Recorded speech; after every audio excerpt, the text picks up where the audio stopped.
Bonjour, Monsieur Mike. Bonjour, mes lucky charming bees. How are you today? I'm outstanding. We're doing a heart chat. Of course I'm great, right? So I'm sure you remember last week what we did. It was an unbelievable show. I loved it. It was about self-love and self-acceptance, which is very important. It's a challenge for a lot of people, but it's one of the more important things we can ever learn to do. So my idea, and I hope you agree with that, that from that place we could move on to acceptance of people in our lives.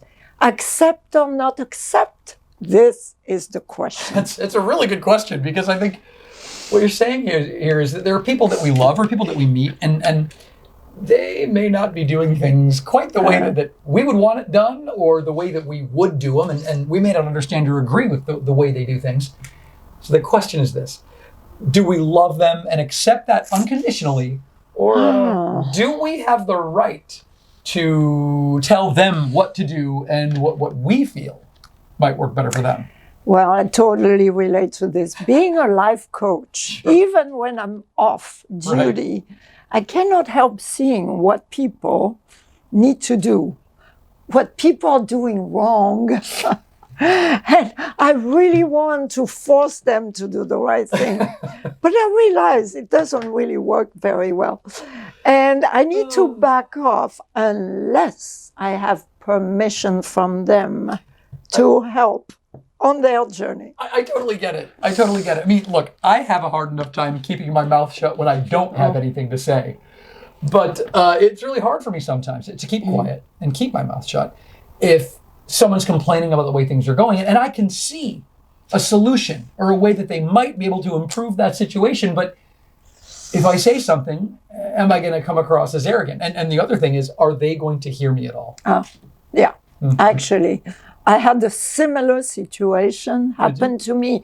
Yes, at the event that you missed. I really wanted to be there, and I want to give a shout out to our mad women friends. It's a great night, apparently. There was the premiere of this movie, which is a shocking story, called Cartel. Yeah. And I was wearing this red dress, very great dress. tight dress. Yeah, you look good. And I meet this woman wearing a very tight red dress. Right.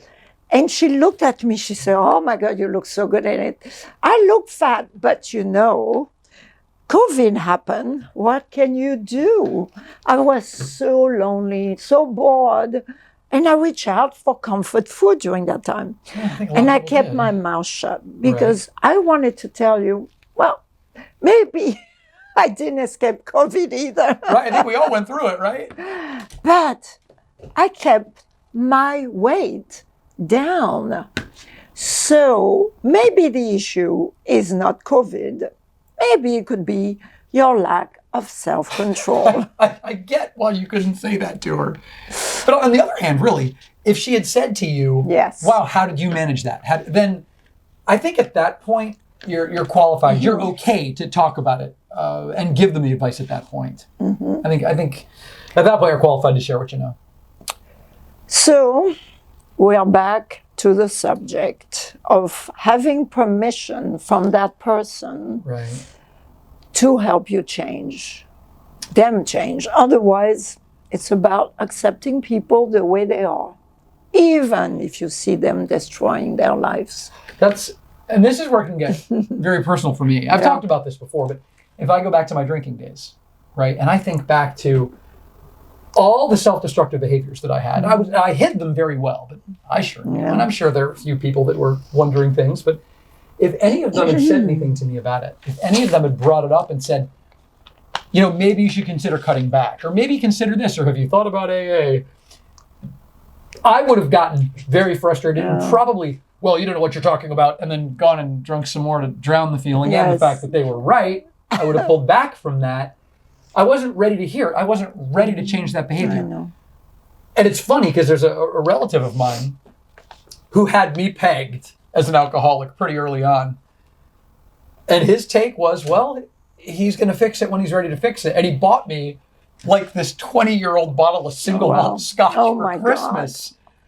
And was just kind of, you know what? Do your thing until you're ready. Accept the things you cannot change. And it's funny, he was one of the first ones there when I needed help. Good. Well, but maybe that's why he accepted I think that was it, but he accepted it, and that was really, it was a good example for me. You have to accept what other people are doing sometimes. And then the question is that if we don't have permission to help them, they are not ready to change. Right. What about being their destiny to do what they do? And some of them need to hit bottom, as he talks about. Yeah, I know. And then if they do and wake up, then their life is transformed and they become wise. Right. They become aware. And then in their turn, they're able to help others who give them permission to do Right. it. I love that. Exactly. Yeah.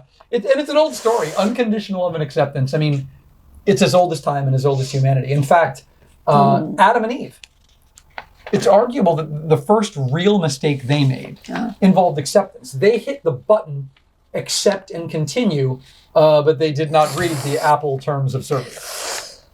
Well, let me tell you, Mike, you make me laugh with this. Never accept tea from the Russian president. Okay. You, Vladimir, okay, what's the punchline? You don't know what Vladimir put in. Oh, what is it? I'm sorry, I had to look down, not to miss the... Listen, it's okay. I love it. I'm always careful to handle my own tea as well. I don't want to accept what Vlad may drop. The bottom line is that as long as people aren't hurting you with their decisions, even if they're hurting themselves and they're not ready, we need to let them be. We need to love them unconditionally. And the German philosopher Nietzsche, he said, imagine people the way you want them to be, and they will become. Yeah. And again, we go back to the story, I want to believe, because it works for me to accept people more, is that we all have our paths. And some people, their path is not to get it right, is not to get their life in order. And they need to learn that lesson for coming back and next time around. Yeah, and it's so sad if you think about it. But again, accept the things you cannot change. And it's part of the whole story, because in that point they become something. Their mission then really was to do something that someone else can learn from, and maybe that person can make the changes based on that example. We cannot play God, right? We can't. We cannot play God and save the world. And it's funny because, we were talking about travel, right? Yes. And being on the road and traffic, communication. Communication. All right. It's funny. How many times do we just follow me? Follow me in traffic. I'm going to take you where we're going, right? Even with the best of intention. And say, look, just follow me. I know where I'm going. I know what I'm doing. It doesn't mean that they're going to stick behind us. It doesn't mean they're not going to, we're getting ready to go straight. We know where we're going. It doesn't mean they're not going to take a left or maybe a right and get lost somewhere. And hopefully, they find their way back to us. Hopefully they find their way back to the path. And maybe on that detour, they learned something. Maybe they found something that inspired them and was necessary for them to reach their destination.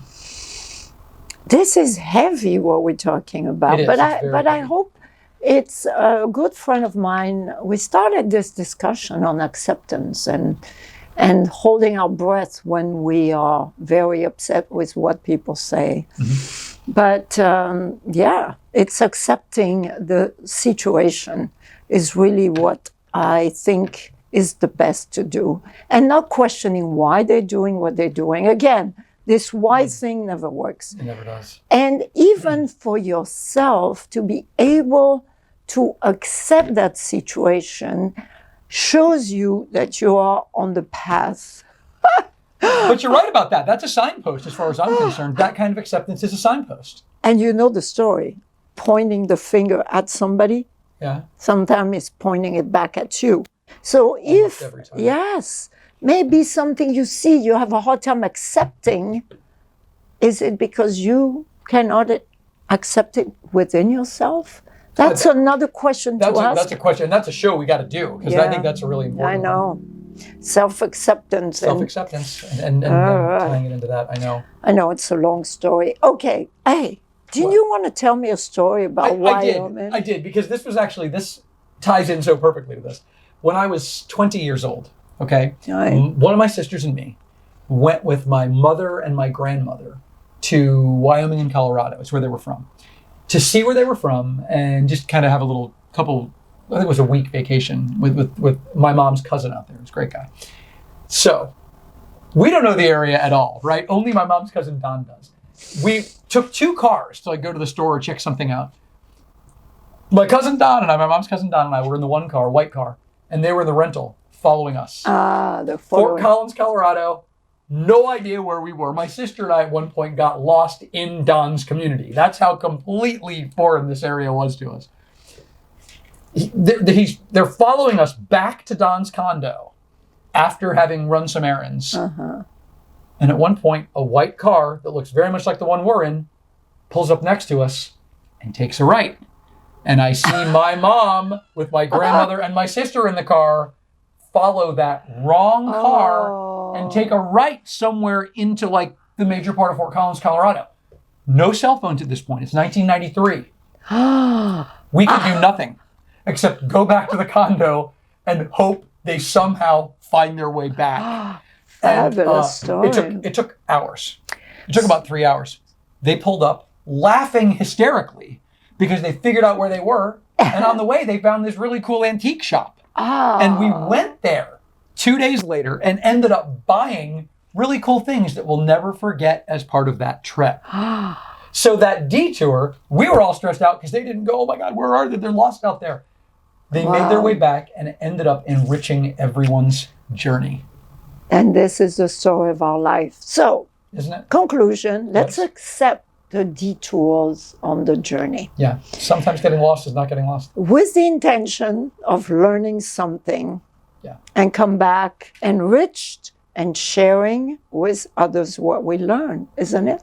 It's a metaphor for how we do the show half the time, because we end up with a path and then we're like, well, let's explore this way, and then there's wisdom and we come back. So we do. We accept it. And we hope you accept us with our imperfections. I like to say, accept me exactly as I am imperfect. Isn't it cool? We're perfectly imperfect in our way. Perfectly imperfect. Okay, now it's time for the questions, right? Love the power questions. Let's do it. So, what do you need to accept about a challenging person in your life? Oh, we're kind of cutting right to the core with that one, because we all deal with that. But it is an important question to ask ourselves. How would you feel if you could do that, accept that person? That's putting down a weight, I'll tell you. And can you imagine your life having more unconditional love for yourself and others? Those are three really strong questions. I know, they're serious. All right, time for poem. All right, so here we go. Here's a poem about acceptance and journeys. If we're on a journey and I think I know the best way, and I ask you to follow me and just go where I say, but you instead choose your own path that doesn't shadow mine, I'll wait there for you to arrive and hope you get there fine. It's easy to get frustrated when others do not do exactly what we would expect or what we want them to. But here's the simple fact. I'm not you, and you're not me.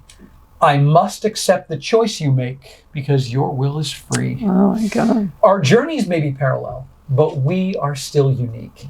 We understand that many paths lead us to what we seek. Real love is unconditional. I accept who you are and hope the choices that you make will bring us close, not far, and that we share our journey. Same lane or far and wide, but either way, I'll accept whatever you decide. I'll give you help and sound advice, and you may choose to take it, but even if you don't, my only prayer is that you make it. Wow. That's wonderful, because you summarize all the bullet points. They all kind of came together. I love it when that happens. All right, time for meditation. My favorite part. And see where it goes. I always love following this journey. All right, so we uncross our legs. We know the beginning of it. Feet on the ground connecting to earth. And putting one hand on your heart.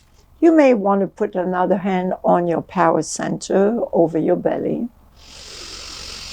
Deep breath in and exhale through your mouth, letting go of any distraction going on in your mind. And again, deep as you can, and out through your mouth. You can make a ha sound if you like. And the third one, just close your mouth altogether from in breath to out breath. And allow yourself to close your eyes and be aware that you're sitting where you are. Feeling your hands resting where they are.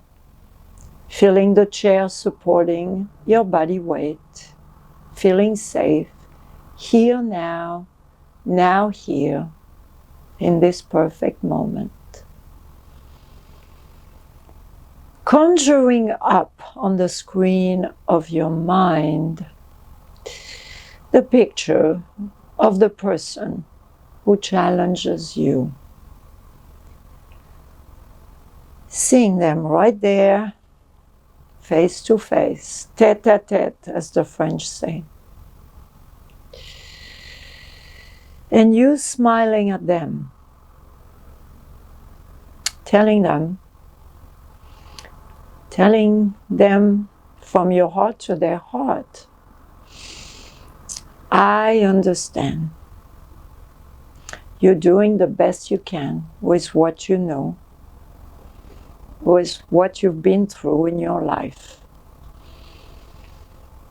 And I choose to accept you exactly as you are.